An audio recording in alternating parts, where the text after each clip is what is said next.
नमस्कार मित्रों, वाल्मीकि रामायण पर आधारित कहानियों की श्रृंखला में अगली कहानी विश्वामित्र की मैं आपके सामने प्रस्तुत कर रहा हूं। और इस वीडियो में मैं आज उनके पूर्वजों की कहानी बताऊंगा कि विश्वामित्र का उद्भव कैसे हुआ। पूर्व काल में कुश नाम से प्रसिद्ध एक तपस्वी राजा होते थे, जिनको कहा जाता है कि वो ब्रह्मा जी के पुत्र थे। और विदर्भ देश की राजकुमारी उनकी पत्नी थी, जिनसे उनके 4 पुत्र थे। उनके नाम कुशाम्ब, कुशनाभ, अमूर्ति रजस तथा बसु थे। राजा कुश ने अपने पुत्रों को क्षत्रिय धर्म का पालन करने की आज्ञा दी। उन चारों ने अपने लिए अलग अलग नगरों का निर्माण कराया। कुशाम्ब ने कौशाम्बी को बनाया, कुशनाभ ने महोदय नगर, जो आज कन्नौज कहलाता है, उसका निर्माण किया। अमूर्ति रजस ने धर्मारण्य तथा बसु ने गिरिब्रज की स्थापना की। राजा कुशनाभ ने घृताची अप्सरा के गर्भ से 100 कन्याओं को जन्म दिया था और वो परम उत्तम, परम सुंदर कन्याएं थीं। एक दिन वो सुंदरी कन्याएं वस्त्राभूषण से अलंकृत होकर उद्यान में अपने आमोद प्रमोद खेल कूद में व्यस्त थीं।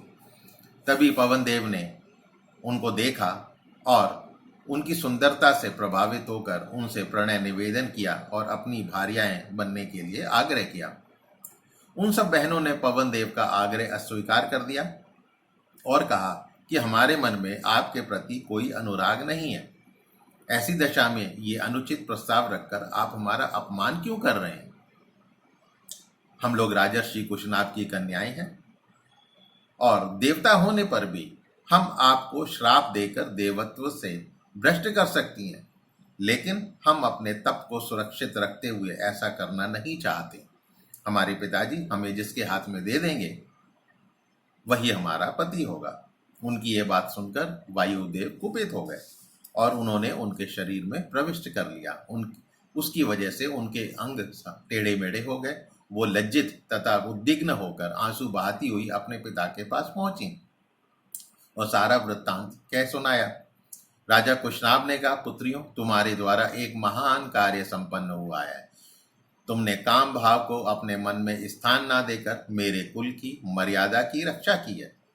स्त्री हो या पुरुष, उसके लिए क्षमा ही आभूषण है। क्षमा दान है, सत्य है, क्षमा यज्ञ है, यश है और धर्म है, जिस पर संपूर्ण जगत टिका हुआ है। इसके बाद राजा कुशनाभ ने अपनी कन्याओं के लिए उचित वर का चिंतन और विचार आरंभ किया। उन्हीं दिनों चूली नाम से प्रसिद्ध एक महा तेजस्वी तप अनुष्ठान कर रहे थे और सोमदा नाम की गंधर्व कुमारी उनकी सेवा करती थी।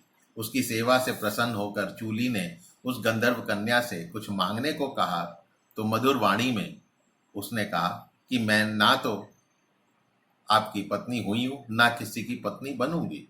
मैं केवल सेवा के लिए आई हूं।